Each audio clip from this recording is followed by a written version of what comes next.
আসসালামু আলাইকুম। লার্নফ্লুয়েন্সি চ্যানেলের পক্ষ থেকে অষ্টম শ্রেণীর শিক্ষার্থীদেরকে স্বাগতম জানাচ্ছি আজকের এই ক্লাসে। আজকে আমরা আলোচনা করব তোমাদের বাংলা বইয়ের রবীন্দ্রনাথ ঠাকুরের লেখা যে অসাধারণ একটি কবিতা ২ বিঘা জমি রয়েছে। এই কবিতাটি আমরা আজকে পাঠ বিশ্লেষণ করে বুঝে বুঝে পড়ব। একই সাথে এই পাঠ থেকে যে তোমাদের কিছু বহু নির্বাচনী প্রশ্ন এবং সৃজনশীল প্রশ্ন রয়েছে, আমরা সেগুলিরও উত্তর করে ফেলব। চলো আলোচনাটি শুরু করছি পরম করুণাময় মহান আল্লাহ তাআলার নামে। দেখো, শুরু করার পূর্বে আমি তোমাদেরকে একটু এই ২ বিঘা জমি কবিতা সম্পর্কে একটু ধারণা দিতে চাই। তো দেখো, এই কবিতায় আমরা মূলত একজন দারিদ্র কৃষককে পাবো যার নাম উপেন। সে অভাব অনটনে বন্ধক দিয়ে তার প্রায় সব জমি হারিয়েছে। বাকি ছিল মাত্র ২ বিঘা জমি। তো সেখানকার অর্থাৎ উপেন যে জায়গায় থাকতো সেখানে একটি জমিদার ছিল। তো সে জমিদার তার বাগান বাড়ানোর জন্য সে জমি কিনে নিতে চাই সে উপেনের কাছ থেকে, অর্থাৎ উপেনের যে ২ বিঘা জমি ছিল সে ২ বিঘা জমিটুকু সে জমিদার আবার তার কাছ থেকে কিনে নিতে চায়। কিন্তু ৭ পুরুষের স্মৃতি বিজড়িত সে জমি উপেন বিক্রি করতে না চাইলে জমিদার ক্রোধের শিকার হয়। সে মিথ্যা মামলা দিয়ে জমিদার সে জমি দখল করে নেয়। ভিটাছাড়া হয়ে উপেন বাধ্য হয় পথে বেরোতে। সাধু হয়ে সে গ্রামান্তরে ঘোরে, কিন্তু পৈতৃক ভিটার স্মৃতি সে ভুলতে পারে না কিছুতেই। দেখো, কবিতাটি পড়ে আমরা বিস্তারিত বুঝে ফেলবো। দেখো, বলছে ২ বিঘে শুধু বিঘে ২ মোর ভুই। এখানে দেখো, বিঘে বলতে কি বোঝানো হচ্ছে? বিঘে বলতে ১৪০০ বর্গফুট একটা জায়গা, যেটাকে আমরা বলতে পারি বিঘা, ১ বিঘা। আচ্ছা, তো শুধু বিঘে ২ ছিল মোর ভুই। ভুই বলতে জমি। তো উপেন এখানে বলতেছে যে শুধুমাত্র আমার ২ বিঘা জমি ছিল, আর সবই গেছে ঋণে, আর বাকিগুলো কিন্তু ঋণে চলে গেছে। জমিগুলো তাকে বেচে দিতে হয়েছে ঋণের দায়ে। বাবু বলিলেন, বুঝেছে উপেন। বাবু বলতে এখানে ওই যে জমিদারকে বোঝানো হয়েছে। তো সে বললেন যে বুঝেছে উপেন, অর্থাৎ উপেনকে বলছে এই জমি লইব কিনে, অর্থাৎ তোমার যে ২ বিঘা জমি রয়েছে সেটা আমি কিনে নিব। হইলাম আমি তুমি ভূস্বামী, ভূমির অন্ত নাই। ভূস্বামী বলতে গেলে জমিদার, হ্যাঁ, যার জমির শেষ নেই, যার প্রচুর জমি রয়েছে তাকে ভূস্বামী বলা হয়। তো উপেন বলতেছে তুমি ভূস্বামী, ভূমির অন্ত নাই, চেয়ে দেখো মোর আছে বড় জোর, মরিবার মতো ঠাই। তো উপেন জমিদারকে বলতেছে তুমি তো জমিদার, তোমার তো জমির অন্ত নেই, তোমার তো জমির শেষ নেই। আমার একটুখানি জমি আছে, সে তোমার অতগুলো জমির কাছে একটুখানি জমি কিছুই না। তো আমার এই দুই ছোট একটু জমি নিয়ে তুমি কি করবে, এটা কিন্তু এখানে বলতেছে। এরপর দেখো বলছে, আচ্ছা, এরপর বলছে দেখো, শুনে রাজা কহে বাপু জানো তো হে করেছি বাগান খানা। বলতেছে এটা শুনে জমিদার বলতেছে তুমি তো জানো যে আমি একটা বাগান বাড়ি করেছি।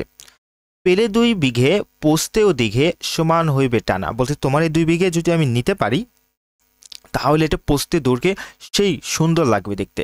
এ কথা কিন্তু বলছে জমিদার এখানে। ওটা দিতে হবে কইলাম তবে বক্ষে জুড়িয়া পানি, সজল চক্ষে করুণ রক্ষে গরিবের ভিটে খানি।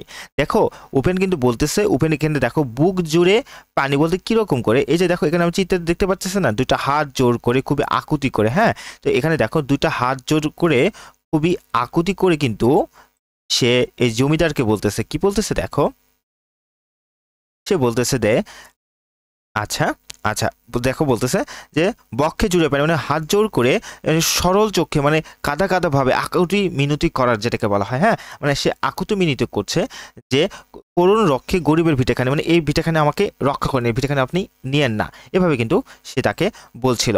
দেখো, এরপর বলছে দেখো, সপ্তপুরুষ যেথায় মানুষ সে মাটি সোনার বাড়া।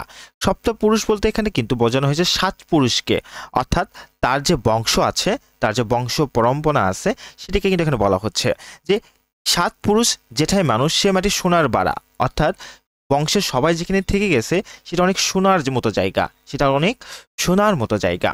তারপর বলছে দেখো, দৈনর দায়ে বেচিব যে মায়ে এমনই লক্ষ্মী ছাড়া। বলতেছে দৈনর দায় বলতে অভাবের তাড়নায় আমি আমার ৭ পুরুষের এই যে জমিটা আছে, ভিটেটা আছে, যে স্মৃতিটা আছে, সেটাকে আমি কি করে বিক্রি করতে পারি? এত বড় অসভ্য কাজ আমি কি করে করতে পারি? উপেন কিন্তু একথা এখানে বলছে। এটা শুনে দেখো, জমিদার বলছে আঁখি করি লাল রাজা ক্ষণকাল। আঁখি করি লাল বলতে একদম রাগের ক্রোধে। তো আঁখি করি লাল রাজা ক্ষণকাল রহিল মৌনভাবে। মৌনভাবে কিন্তু একটু বিরক্ত হয়ে, একটু রেগে, হ্যাঁ, কৈলন শেষে ক্রূর হাসি হেসে আচ্ছা সে দেখা যাবে, মানে সে ক্রূর হাসি হাসি বলতে এক ধরনের হাসি, মানে শয়তানি হাসি। হ্যাঁ, যে দেখা যাবে তোর জমি আমি কিভাবে নিতে হয় আমি নিবনি, মানে মুখে একটা হাসি কিন্তু অন্তরে অন্যরকম, এরকম একটা চিন্তায় বা এরকম একটা কথা কিন্তু এখানে ফুটে উঠেছে। এরপরে দেখো, পরে মাস দেড়ে ভিটামাটি ছেড়ে বাহির হইনু পথে। তার মানে কি, এই কথোপকথনের প্রায় 1.5 মাস পর সে জমি ছেড়ে দিয়ে তার থেকে জমিগুলো সব নিয়ে নিয়েছে। হ্যাঁ, নিয়ে সে হচ্ছে যে বাইরে বের হয়ে চলে গেছে, তাই না? তো পরে মাস দেড়, কত মাস পর? 1.5 মাস পর। ভিটামাটি ছেড়ে বাহির হইনু পথে, করিল ডিক্রি সকলে বিক্রি মিথ্যা দেনের খাতে। এই যে ডিক্রি বলতে এখানে কি বোঝানো হয়েছে দেখো, মানে কি, তার এই জমিটা এই উপেনের কাছ থেকে জমিটা কিভাবে নেওয়া হলো, অর্থাৎ উপেনের বিরুদ্ধে কি করা হয়েছে, জমিটার মামলা করেছে যে সে তার কাছ থেকে টাকা পায়, তো সে মিথ্যা মামলায় পড়ে কবলিত হয়ে জমিদার তার কাছ থেকে এই পরে জমিটা নিয়ে নেয়। তো এটা কিন্তু এখানে বলা হচ্ছে দেখো, পরে মাসদের তেরে ভিটেমাটি ছেড়ে বাহির হইনি পথে, করিল ডিক্রি সকলেই বিক্রি মিথ্যা দানার খাতে। এই জগতে হাই সেই বেশি চাই যার আছে ভুরি ভুরি, অর্থাৎ বলতেছে এই জগতে সেই বেশি চাই যার আরো ভুরি ভুরি আছে, সে কিন্তু বেশি চাই। রাজার হস্ত করে সমস্ত কাঙালের ধন চুরি, মানে রাজার হস্ত কি করে, কাঙাল বলতে এখানে কি দেখো যে গরিব অসহায় সে, তো রাজা কি করে, এই অসহায়ের কাছ থেকে ধন সম্পদ কিন্তু চুরি করে। আমাদের সমাজে কিন্তু আমরা এরকম দেখতে পাই, তাই না? এবার দেখো, মনে ভাবিলাম মোরে ভগবান রাখিবে না মহাগর্তে। তো এখানে উপেন কিন্তু মনে মনে ভাবতেছে যাই হোক, যেটাই হোক, ভগবান সৃষ্টিকর্তা আমাকে কিন্তু খারাপ রাখবে না। তো বলছে দেখো, তাই লিখি দিলি বিশ্ব নিখিল 2 বিঘার পরিবর্তে। বিশ্বে নিখিল বলতে গিয়ে পুরো বিশ্বটাকে বোঝানো হচ্ছে, আশেপাশে সব কিছুকে বোঝানো হচ্ছে, তাই না? আচ্ছা, তো এই কথা কেন এখানে উপেন বললো, মানে উপেন বলতেছে এখানে দেখো, তার কাছ থেকে তো 2 বিঘা জমি চলেই গেছে, তার বিনিময়ে সে কি পাইলো, তার কোনো থাকার জায়গা নেই, এই পুরো পৃথিবীটাই যেখানে খুশি সে যেতে পারে, যেখানে খুশি সে থাকতে পারে। এই জন্য এখানে মানে উপেন বলতেছে যে বিশ্ব নিখিল 2 বিঘার পরিবর্তে আর কি।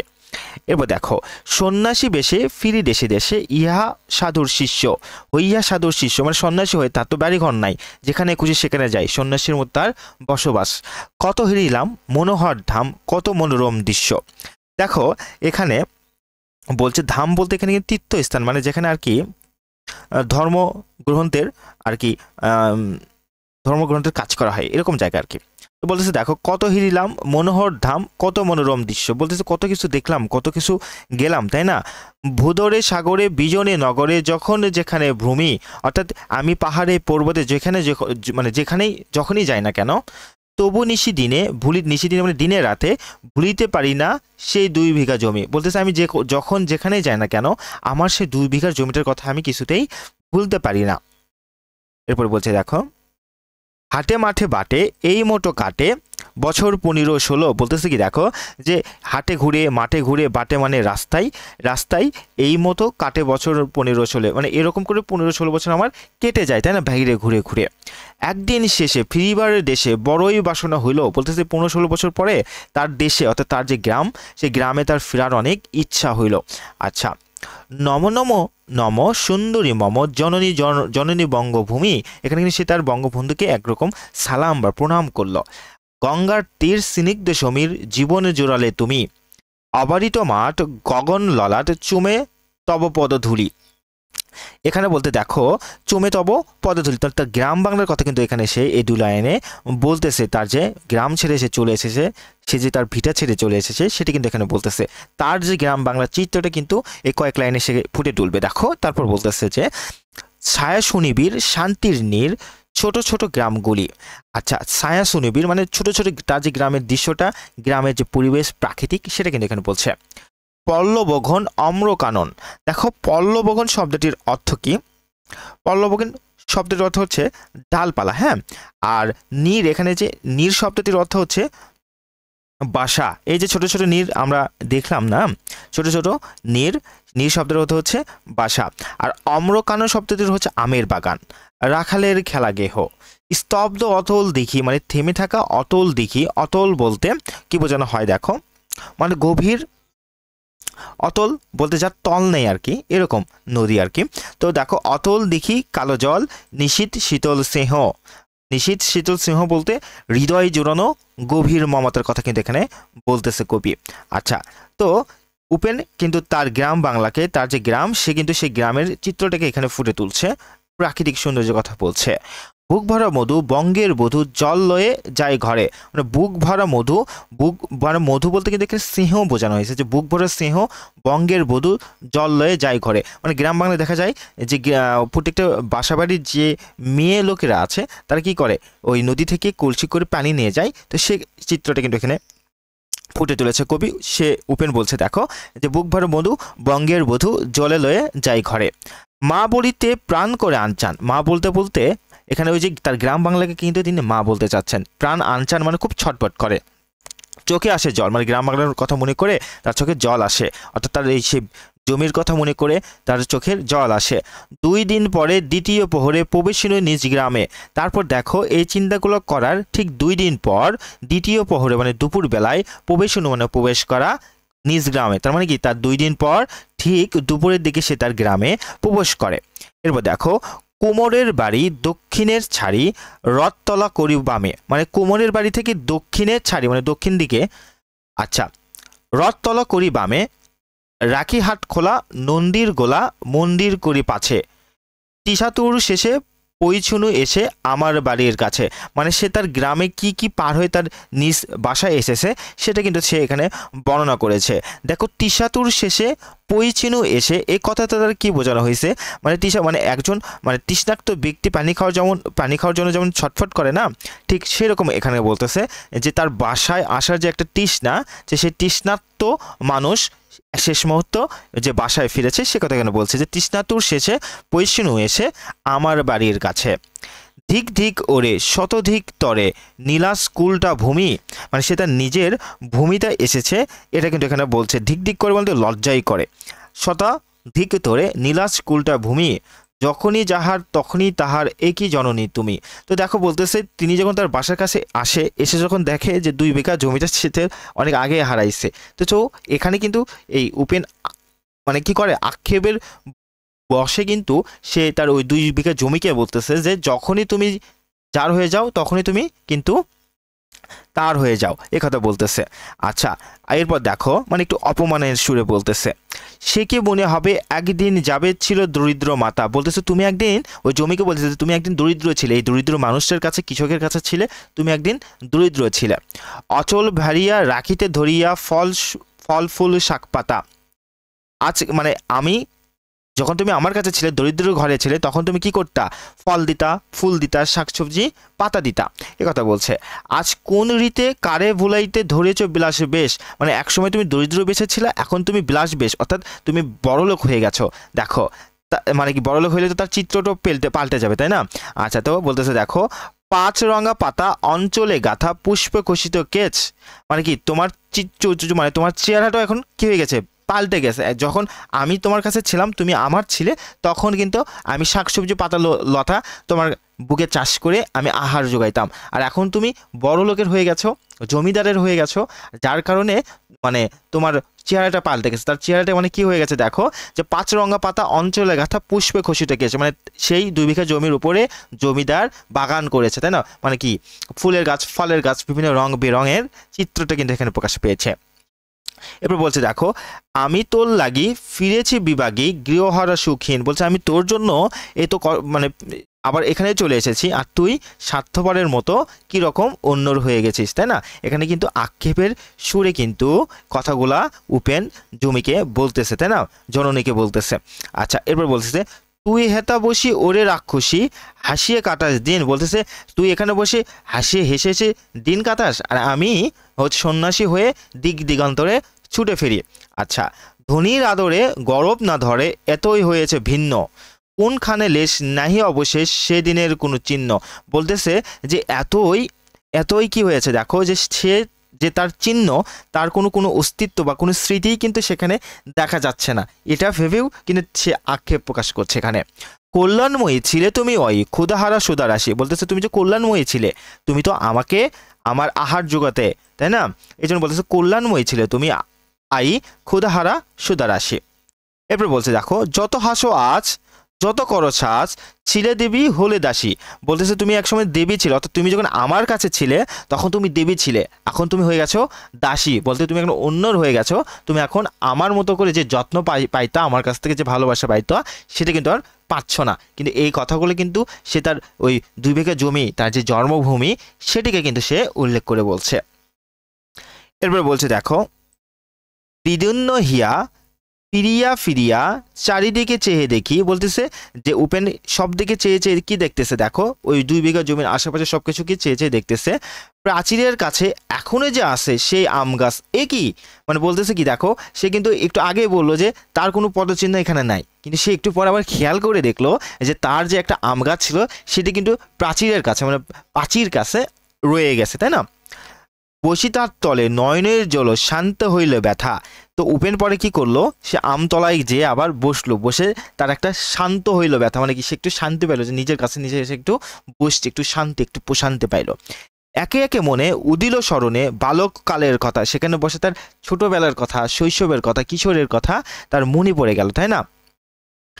একে একে মনে উদিল স্মরণ বালককালের কথা, সে মনে পড়ে জ্যৈষ্ঠের ঝড়ে রাত্রে নাহিক ঘুম। মানে জ্যৈষ্ঠের ঝড়ে রাত্রে কেন ঘুম ধরে না? আম কুড়াবে, এজন্য কি হয় না, ঘুম ধরে না। উঠি ভরে উঠি তাড়াতাড়ি ছুটি আম কুড়াবের ধুম। মানে ওই যে জ্যৈষ্ঠ মাসে যে রাতের বেলা ঝড় হয়ে আম পড়ে থাকে, মানে ভোরবেলায় যে আগে পৌঁছাবে সে আমগুলো তো বেশি পাবে, কুড়াইতে পারবে। তাই এই জন্য বলতেছে যে ওই আম পাড়ার বা আম কুড়ানোর চিন্তায় কিন্তু রাতে ঘুম হয় না, যে আমাকে কি করতে হবে, আগে যেতে হবে, যে বেশি করে আম পেতে হবে, এই চিন্তায়। এই কথাটি কিন্তু এখানে একটু উল্লেখ হয়েছে। সেই সমুধুর স্তব্ধ দুপুর পাঠশালা পলায়ন, সে তার স্মৃতি, মানে শৈশবের যে স্মৃতির কথা কিন্তু এখানে তুলে ধরেছে, তাই না? আচ্ছা, পাঠশালা পলায়ন। ভাবিলাম হাই আর কি কোথায় ফিরে পাবো সে জীবন, মানে সে জীবন যার ফিরে পাওয়া যাবে না, সেটারও আফসোস কিন্তু উপেন এখানে করছে। সহসা বাতাস ফেলি গেল শ্বাস শাখা দুলাইয়া গাছে। সহসা বাতাস ফেলি গেল শ্বাস শাখা দুলাইয়া গাছে, মানে এখানে নিজের বাসায় বসে যে একটা বাতাস অনুভব করার কথা কিন্তু এখানে বলতেছে। তোমরা খেয়াল করবা যে নিজেদের বাসায় বসে একটু গায়ে যদি হালকা বাতাস লাগে প্রাকৃতিক দিক থেকে, এটা কিন্তু একটা প্রশান্তি লাগে, আলাদা একটা প্রশান্তি। তো সেটা কিন্তু এখানে তুলে ধরা হচ্ছে। এবার দেখো, 2টি পাকা ফল লাভিল ভূতল আমার কোলের কাছে। তো আম গাছ থেকে 2টা আম কিন্তু সে নিচে পড়ে গেছে, এই কথা কিন্তু এখানে বলতেছে। আচ্ছা, এরপর বলতেছে কি দেখো, ভাবিলাম মনে বুঝি এতক্ষণে আমারে চিনিল মাথা। মাথা মানে কিন্তু এখানে তার ওই যে গ্রাম বাংলা, তার যে জমি, সেটাকে কিন্তু বলা হচ্ছে। যে এখন উপেন বলতেছে যে সে মনে করতেছে যে এতক্ষণে মনে হয় তার মাতা তাকে চিনতে পারছে, তার বঙ্গভূমি তাকে চিনতে পারছে, এই জন্য 2টা আম তাকে নিচে দিয়ে দিছে, তাই না? স্নেহের সে দান বহু সম্মানে বারেক ঠেকানো মাথা। তো বারেক ঠেকানো মাথা বলতে সে 2টা আম নিয়ে সে মাথায় ঠেকাইলো, হ্যাঁ, এরকম একটা কথা। হেনকালে হাই যমদূত প্রায় কোথা হতে এলো মালি।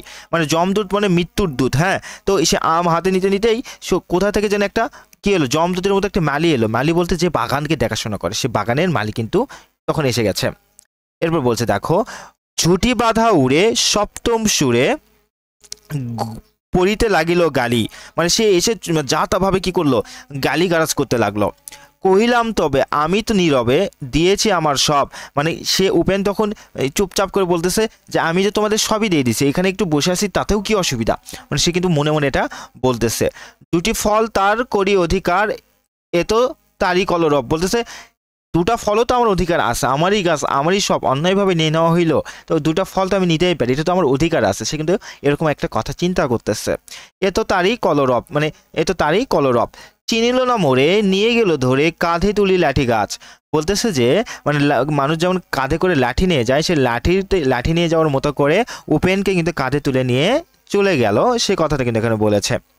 কোথায় নিয়ে গেল দেখো, বাবু ছিপ হাতে পরিষদ সাথে, বা বাবু বলতে সে জমিদার ছিপ হাতে মাছ ধরতেছিল, পরিষদ সাথে বলতে এখানে তার বাসার সদস্যদের কথা বলতেছে। তাদের সাথে ধরিতেছিলেন মাছ, তাদের সাথে কি করছিলেন, মাছ ধরছিলেন ওই জমিদার, সেখানে কিন্তু তাকে নিয়ে যাওয়া হইল। শুনি বিবরণ ক্রোধে তিনি কন মরিয়া করিব খুন।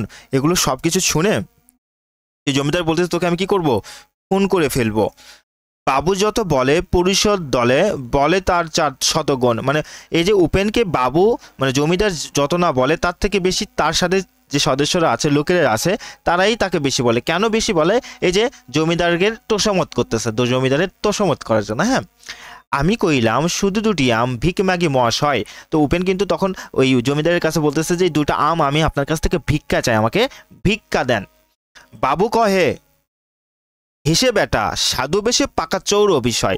তো জমিদার তাকে কিন্তু চোর বলেন এখানে। আমি শুনে হাসি আখি জ্বলে ভাসি, মানে আমি শুনে হাসি মানে সে কি কিসের হাসার কথা বলতেছেন এখানে, যে ব্যর্থতার হাসা সেটার কথা বলতেছে। আমি শুনে হাসি আখি জ্বলে ভাসি, এটা ছিল মোর ঘটে। বলছে এটাই মনে হয় আমার ভাগ্যে ছিল। তুমি মহারাজ সাধু হলে আজ, আমি আজ চোর বটে। অর্থাৎ বলতেছে তুমি মহারাজ তুমি আজ কি হইলে, সাধু হইলে, তাই না? তুমি আজকে সাধু হলে আর আমি আজ চোর বটে, মানে তুমি অন্যায় করেও সাধু হইলে আর আমি অন্যায় না করেও চোর হইলাম। এই কথা কিন্তু এখানে বলেছে। এই ছিল তোমাদের এই কবিতাটি। বুঝতে যদি কোথাও অসুবিধা হয়ে থাকে আমাকে অবশ্যই কমেন্টে জানাবে, আমি চেষ্টা করবো তোমাদেরকে বুঝিয়ে দেওয়ার। শব্দার্থ মিনিংটা এখান থেকে তোমরা একটু পড়ে নিবে, পাঠ পরিচিতি মানে পড়লে আর খুব ভালো একটা ধারণা পাবে কবিতা সম্বন্ধে। এরপর দেখো তোমাদের এখান থেকে যে এমসিকিউ রয়েছে, অনুশীলন থেকে যে বহু নির্বাচনী রয়েছে, আমরা সেগুলো পড়ে ফেলি। নিশ্চয়ই দেখতে পাচ্ছ। আচ্ছা, এখানে প্রথম যে প্রশ্নটি রয়েছে দেখো, বহু নির্বাচনী বলছে 1 2 বিঘা জমি কোন ধরনের কবিতা? এখানে উত্তরটি হবে ক কাহিনী কবিতা। এরপর দেখো 2 নাম্বার যে কোশ্চেনটা এখানে রয়েছে, সেই মনে পড়ে জ্যৈষ্ঠর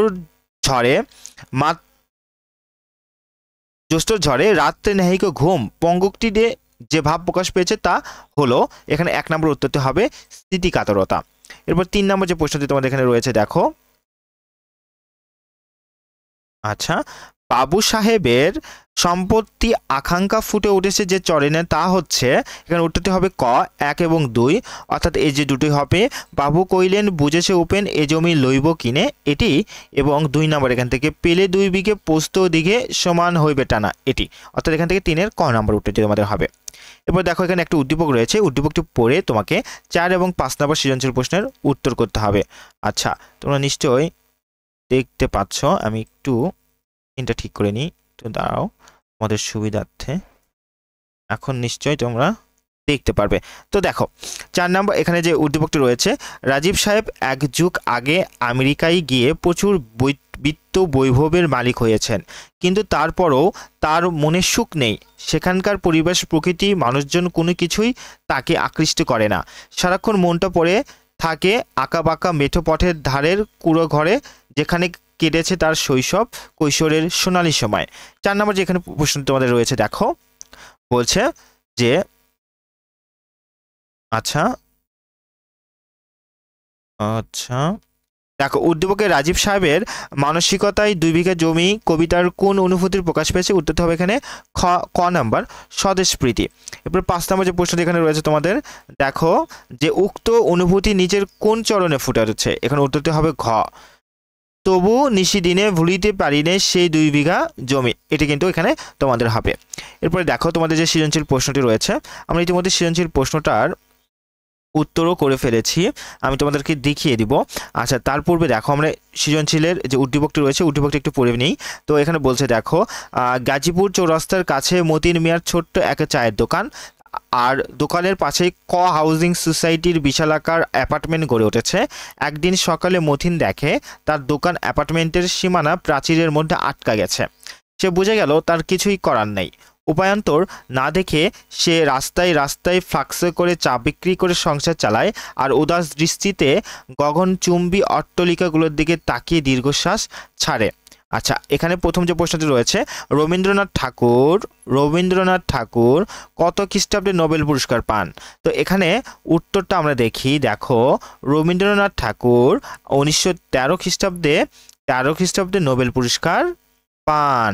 এরপর খ নম্বর যে প্রশ্নটি রয়েছে দেখো, খ নম্বর যে প্রশ্নটি এখানে তোমাদের রয়েছে, বলতেছে রাজার হস্ত করে সমস্ত কাঙ্গালের ধন চুরি বলতে কি বোঝানো হয়েছে? উত্তরটি তোমরা দেখো, আলোচ্য অংশে বিত্তবান লোকদের প্রাচুর্যের মধ্য থেকে আরও সুখভোগের আশায় দারিদ্র শেষ সম্পত্তিকেও গ্রাস করতে চাওয়ার কথা বলা হয়েছে। সমাজে এক শ্রেণীর লুটেরা বিত্তবান লোক প্রবল প্রতাপ নিয়ে বাস করে। এই শ্রেণীর লোকেরা সাধারণ মানুষের সম্পদ লুট করে সম্পদশালী হয়। অর্থশক্তি ও দাপটের জোরে তারা অন্যায়কে ন্যায়কে অন্যায় বলে প্রতিষ্ঠা করে। 2 বিঘা জমি কবিতায় উপেন তার সাতপুরুষের সিটি বিজড়িত জমি দখল দিতে না চাইলে জমিদার তার নামে মিথ্যা মামলা দিয়ে সে জমি দখল করে নেয়। প্রশ্নে উল্লেখিত চরণে সমাজের এই দিকটি ফুটে তোলা হয়েছে। আচ্ছা, এরপর গ নম্বর যে প্রশ্নটি তোমাদের এখানে রয়েছে, দেখো প্রশ্নটি আমরা একটু দেখে নিই। বলছে ক হাউজিং সোসাইটির কার্যক্রমে 2 বিঘা জমি কবিতার বাবু সাহেবের চরিত্র যে দিকটি ফুটে উঠেছে তার বর্ণনা করো। দেখো আমরা এটি খুব সহজ এবং সাবলীল ভাষায় উত্তরটি করেছি। ক হাউজিং সোসাইটির কার্যক্রমে 2 বিঘা জমি কবিতার বাবু সাহেবের চরিত্রে শোষক শ্রেণীর মানসিকতার দিকটি ফুটে উঠেছে। 2 বিঘা জমি কবিতার দরিদ্র কৃষক উপেন অভাব অনাটনে বন্ধক দিয়ে তার প্রায় সব জমি হারায়, বাকি থেকে মাত্র 2 বিঘা জমি। কিন্তু জমিদার তার বাগান বাড়ানোর জন্য মিথ্যা মামলা দিয়ে সে জমি দখল করে নেয়। এতে জমিদারের অন্যায় সম্পদ আকাঙ্ক্ষা বা লোভের দিকটি ফুটে উঠেছে। উদ্দীপক ক হাউজিং সোসাইটির কার্যক্রমে জমিদারের চরিত্রের এই বৈশিষ্ট্য ফুটে উঠেছে। উদ্দীপকের মতিন মিয়ার চায়ের দোকানের পাশে গড়ে উঠেছে ক হাউজিং সোসাইটির বিশাল অ্যাপার্টমেন্ট। 2 বিঘা জমি কবিতার জমিদারের মতো এই ক হাউজিং সোসাইটির লোলুপ মানসিকতার কারণে মতিন মিয়া তার চায়ের দোকানটি হারায়। দোকানটি হারিয়ে মতিন মিয়ার দুর্দশার অন্ত থাকে না। কিন্তু ক হাউজিং সোসাইটি দোকানটি আত্মীকরণ করার সময় তার এই পরিণতির কথা ভাবেনি। সম্পদের প্রচণ্ড লোভের কাছে তাদের সে চেতনাবোধ পরাজিত হয়েছে। সুতরাং নির্দ্বিধায় বলা যায় ক হাউজিং সোসাইটির কার্যক্রমে 2 বিঘা জমি কবিতার বাবু সাহেবের চরিত্রের অযাচিত সম্পদ আকাঙ্ক্ষা বা লোভের দিকটি ফুটে উঠেছে। এরপর তোমাদের এখান থেকে ঘ নম্বর যে প্রশ্নটি রয়েছে, দেখো ঘ নম্বর বলছে উদ্দীপকের মতিন 2 বিঘা জমির শোষিত উপেনের সার্থক প্রতিনিধি কিনা সে বিষয়ে তোমাকে মতামত যুক্তি সহকারে উপস্থাপন করো। দেখো এটির উত্তরে আমরা এখানে লিখে রেখেছি তোমাদের সুবিধার্থে। ঘ নাম্বার উদ্দীপকের মতিন 2 বিঘা জমির শোষিত উপেনের সার্থক প্রতিনিধি নয়। কবিতার উপেন এবং উদ্দীপকের মতিন মিয়ার মাঝে পরিণতির দিক থেকে সাদৃশ্য থাকলেও উদ্দীপকের মতিন মিয়ার ক্ষেত্রে উপেনের প্রতিবাদী ভালোবাসাপূর্ণ ও মমত্ববোধ সম্পন্ন মানসিকতার অনুপস্থিত। 2 বিঘা জমি একটি কাহিনী কবিতা। 2 বিঘা জমি একটি কাহিনী কবিতা। এই কবিতায় দেখা যায় যে দারিদ্র কৃষক উপেন অভাব অনটনে বন্ধক দিয়ে বাকি ছিল মাত্র 2 বিঘা জমি। কিন্তু জমিদার তার বাগানের দৈর্ঘ্য প্রস্থে বৃদ্ধি করার জন্য মিথ্যা মামলা দিয়ে সে জমি দখল করে নেয়। ভিটামাটি ছাড়া হয়ে উপেন বাধ্য হয় পথে বেরোতে। জমিদারের অর্থ ও প্রতিপত্তির ফলে উপেন হার মানলেও লড়াই করে হার মেনেছে। এতে তার প্রতিবাদী মানসিকতার প্রকাশ পাওয়া যায়। এছাড়াও কবিতাটির নিজ গ্রাম নিজ জন্মভূমির প্রতি উপেনের গভীর ভালোবাসা ও মমত্ববোধেরও প্রকাশ লক্ষণীয়। মতিনের চায়ের দোকানের পাশে গড়ে উঠেছে ক হাউজিং সোসাইটি বিশালাকার অ্যাপার্টমেন্ট। কিন্তু অ্যাপার্টমেন্টের সীমানা প্রাচীর বাড়াতে তার মতিনের দোকানটি আত্মীকরণ করে।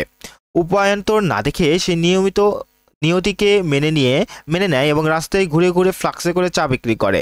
সামগ্রিক আলোচনায় দেখা যাচ্ছে যে 2 বিঘা জমি কবিতায় জমিদারের অন্যায় সম্পদ আকাঙ্ক্ষার কারণে যেমন কৃষক উপেন সর্বস্বাস্থ্য হয়ে পথে নামতে বাধ্য হয়েছে, তেমনি ক হাউজিং অ্যাপার্টমেন্টের লালসার কারণে পথে নামতে বাধ্য হয়েছে চায়ের দোকানদার মতিন।